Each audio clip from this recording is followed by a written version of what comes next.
are some people who name like that frivolously. They name their children frivolously.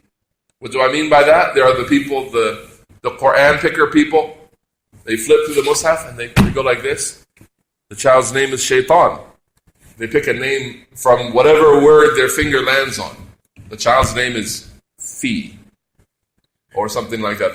Of course, they throw out some names which are inappropriate, like in or on, or prepositions, and they pick names.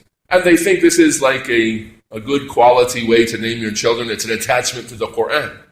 We say not every phrase in the Quran has a good meaning. Whose name is in the Quran? Ash-Shaytan, Fir'aun. There are names in the Quran and there are actions being discouraged in the Quran.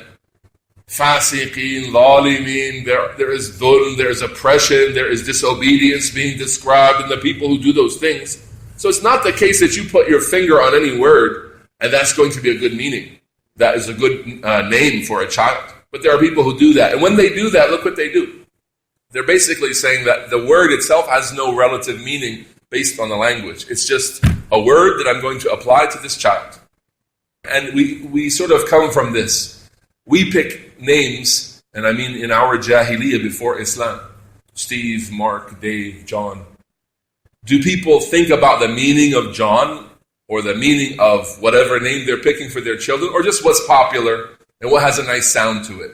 We're in a culture where names, you don't name someone John because it's an old English name that has the meaning of whatever John is based on. You just pick John because maybe that's your grandfather, or maybe it's to honor a relative, or maybe you like the name, or there's a popular person in the culture that you are connected to named John and you wish to name him with that name, and so on. So we're from a culture where the names have been disconnected from their roots and their linguistic meanings. So we can understand this, how the Mu'tazila would come to this possible conclusion.